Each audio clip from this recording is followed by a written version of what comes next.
Hello दोस्तों, मैं doctor Brajesh Shrivastava, director Anant heart hospital and rhythm heart clinic Bhopal. दोस्तों, आज मैं आपको एक हार्ट के विषय में, हार्ट के इन्वेस्टिगेशन के विषय में, जो सबसे इम्पॉर्टेंट मोडालिटी ऑफ इन्वेस्टिगेशन है, जो सबसे इम्पॉर्टेंट जांच है, उसके बारे में कुछ बताना चाहूँगा। ये जांच है कोरोनरी एंजियोग्राफी। कोरोनरी एंजियोग्राफी को लेके जनसाधारण में काफ़ी भ्रांतियाँ हैं। कई लोगों को जेन्युइन उसकी रिक्वायरमेंट भी होती है तो नहीं करवा पाते हैं, क्योंकि वो डाउट रहता है उनको कि एंजियोग्राफी होगी तो एंजियोप्लास्टी भी हो जाएगी। तो इसी विषय में आज से आपसे मैं कुछ बात करना चाहूँगा कि एक तो हम पहले समझें एंजियोग्राफी क्या है और इसकी ज़रूरत कब कब पड़ती है। देखिए, एंजियोग्राफी की ज़रूरत कब पड़ती है, मैं उसके कुछ इंडिकेशंस हैं। अगर आपको चलने में छाती में दर्द होता है और बहुत क्लासिकल सिम्टम्स हैं, क्लासिकल ऐसा आपके जैसे छाती में दर्द है, भारीपन है, जकड़न है, चलने में होता है और रुकने में बंद हो जाता है, तो ये क्लासिकल एंजाइना है। ऐसे केस में हम डायरेक्ट एंजियोग्राफी कर सकते हैं। अगर इको आपका नॉर्मल है इस केस में, तो कई बार हम टीएमटी करके भी इसको और अफर्म कर लेते हैं कि हाँ, ये हार्ट का ही दर्द है, और जब टीएमटी पॉजिटिव आता है तो भी हम आपको एंजियोग्राफी के लिए सजेस्ट करते हैं। किसी भी हार्ट अटैक के बाद हम एंजियोग्राफी करते हैं ताकि जाने समझें कि हार्ट की आर्टरीज़ में ब्लॉकेज है या नहीं है तो कितना प्रतिशत है, और क्या उसके लिए दवाइयों की आवश्यकता है या एंजियोप्लास्टी की आवश्यकता है या बाईपास करने की आवश्यकता है। तो क्वांटिफिकेशन ऑफ ब्लॉकेज के लिए भी एंजियोग्राफी की जाती है।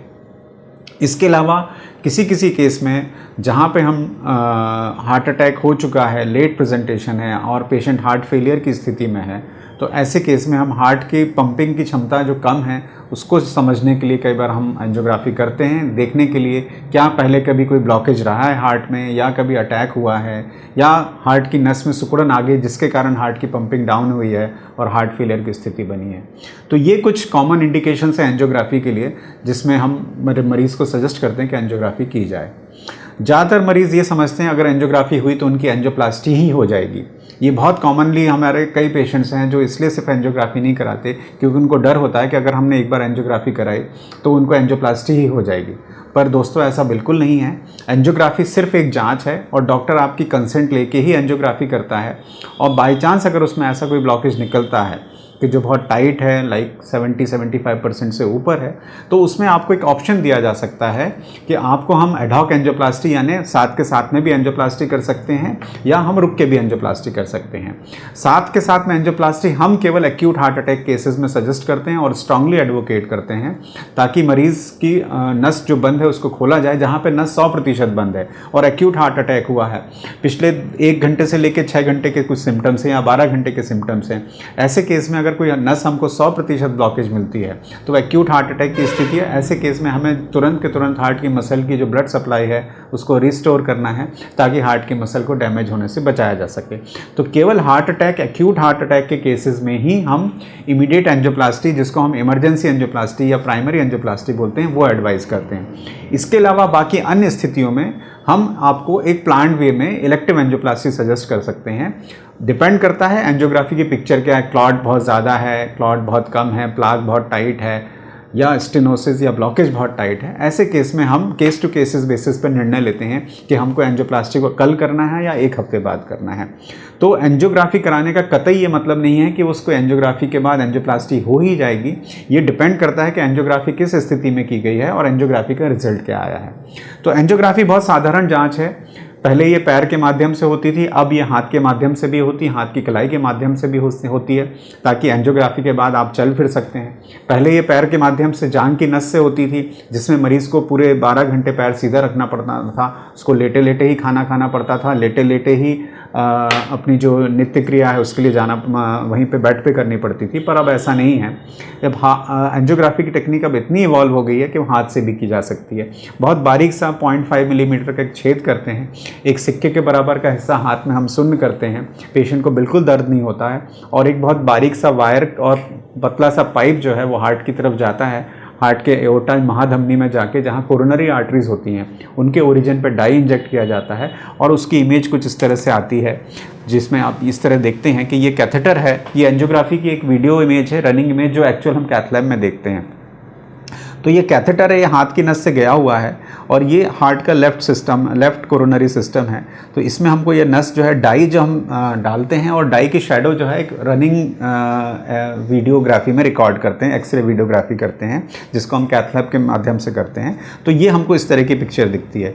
तो ये एंजियोग्राफी की पिक्चर है और इसी को हम अलग अलग एंगल से लेते हैं, तो इससे हमको आगे हार्ट की नसों के बारे में मालूम पड़ता है। इसी को अलग अलग एंगल से देखें तो अब यहाँ देखेंगे, हमने यहाँ किसी एक पेशेंट को छाती में दर्द हो रहा था तो उसके लिए एंजियोग्राफी की थी। तो उसमें देखें तो हमको ब्लॉकेज कैसा दिखता है। देखिए यहाँ पे नस दबी हुई, सिकुड़ी हुई, आगे पीछे नॉर्मल डायमीटर है, आगे पीछे नस की चौड़ाई ज़्यादा है, मोटाई ज़्यादा है, नॉर्मल है, लेकिन बीच में करीबन ये 90 to 95% ब्लॉकेज है, क्योंकि ये बिल्कुल पतला बारीक है। इस पतले धागे पे आगे की नस की सप्लाई हो रही है। तो ऐसे केस में हम अगर ये तो एक्यूट हार्ट अटैक की सिचुएशन है तो ऐसे केस में हम तुरंत एंजियोप्लास्टी की सलाह देंगे। अगर ये पेशेंट चलने फिरने में छाती में दर्द होता है, रुक जाता है, हार्ट को कोई डैमेज नहीं हुआ है, इलेक्टिव केस है, तो ऐसे केस में हम पेशेंट को समय देते हैं डिसाइड करने के लिए। अगर वो मानता है तो साथ के साथ भी कर सकते हैं, नहीं तो हम इसको अगले 24 से 48 घंटे बाद कभी भी कर सकते हैं। तो ऐसा नहीं है कि एंजियोग्राफी का मतलब एंजियोप्लास्टी है। ये डिपेंड करता है कि हमने एंजियोग्राफी किस स्थिति में कराई है और उसमें फाइनल रिजल्ट क्या आया एंजियोग्राफी का। तो इसी चीज़ को हम और अलग अलग एंगल से देखें तो हमें मालूम पड़ता है कि क्या हुआ है। एक और इमेज है, इसमें और आपको दूसरे व्यू से दिखेगा कि हार्ट की नसें कैसे जाती, कैसे उनका डिस्ट्रीब्यूशन होता है और ब्लॉकेज कैसा दिखता है। वो लेफ्ट वाला सिस्टम था, ये राइट वाला सिस्टम, ये राइट कोरोनरी आर्टरी क्लीन है, इसमें कोई ब्लॉकेज नहीं है। तो इसके केस में ये है कि एक ही नस में ब्लॉकेज है और जो कि लेफ्ट वाला ब्लॉकेज है और उसके लिए एंजियोप्लास्टी की आवश्यकता है। तो ये डिपेंड करता है कि एंजियोग्राफी किस स्थिति में की गई है, उसके आधार पे ही एंजियोप्लास्टी का निर्णय लिया जाता है। तो आशा है इससे आपको काफ़ी जानकारी मिली हुई होगी, कि आपकी भ्रांतियाँ दूर हुई होंगी एंजियोग्राफी और एंजियोप्लास्टी के बारे में, उसको कब करवाना चाहिए और उससे डरना नहीं चाहिए। कई बार हार्ट अटैक भी हो जाता है, तब भी मरीज़ सिर्फ इसलिए नहीं एंजियोग्राफी नहीं कराना चाहते कि स्टेंट लग जाएगा, पर ऐसा नहीं है। ये डिपेंड करता है कि हार्ट अटैक के बाद एंजियोग्राफी का रिजल्ट कैसे आया है।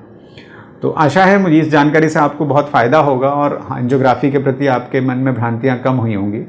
अगर आपको ये जानकारी पसंद आए, अगर आपको ये मेरा वीडियो पसंद आए तो उसको लाइक करें, सब्सक्राइब करें, शेयर करें, मेरे YouTube चैनल को लाइक करें और बेल आइकन दबा के उसको सब्सक्राइब करें, ताकि मेरे हर नए वीडियो का आपको नोटिफिकेशन मिले। धन्यवाद।